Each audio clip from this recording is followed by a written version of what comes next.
Assalamualaikum warahmatullahi wabarakatuh. My name is Rian Zainul Muttaqin.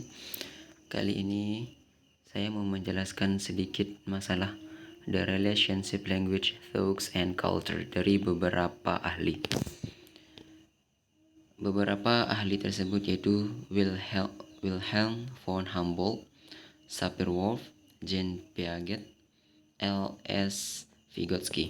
Namun sebelum itu, saya mau menjelaskan apa itu bahasa dan pikiran.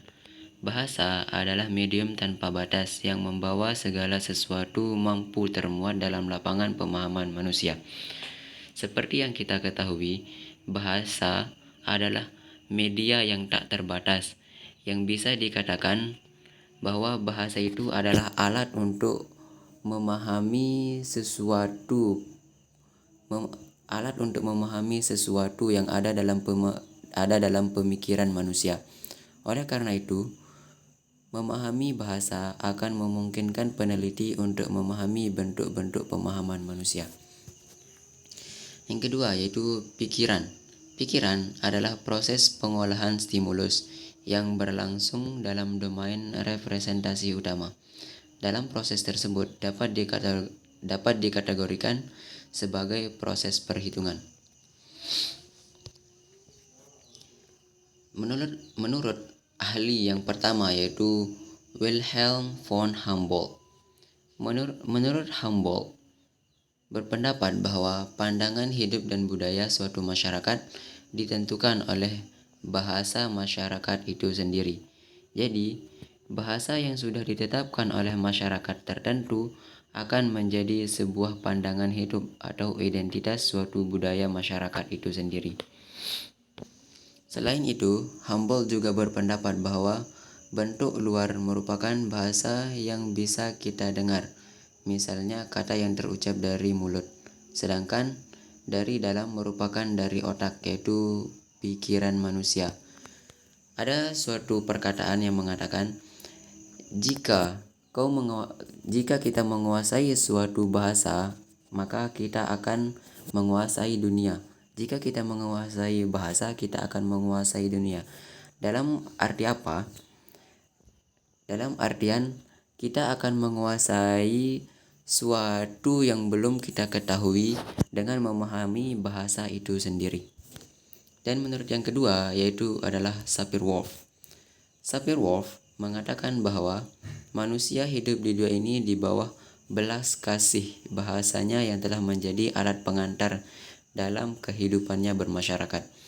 Menurut Sapir, telah menjadi fakta bahwa kehidupan suatu masyarakat sebagian didirikan di atas tabiat-tabiat dan sifat-sifat bahasa itu sendiri. Di sini bisa kita pahami bahwa seseorang itu hidup di atas belas kasih bahasanya sendiri. Dengan kata lain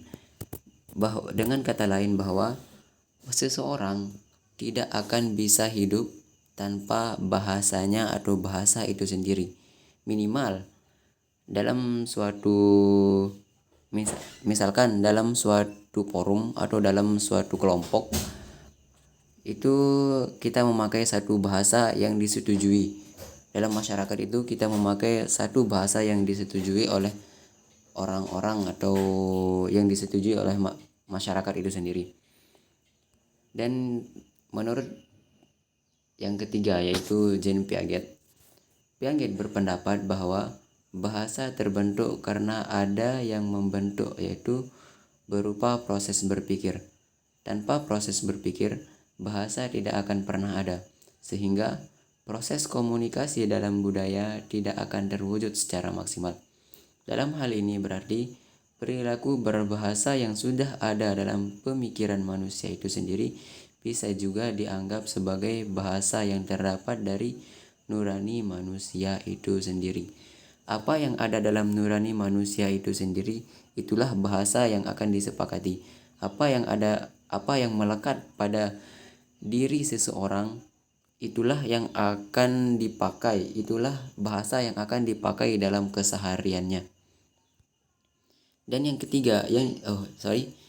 keempat yaitu menurut L.S. Vygotsky.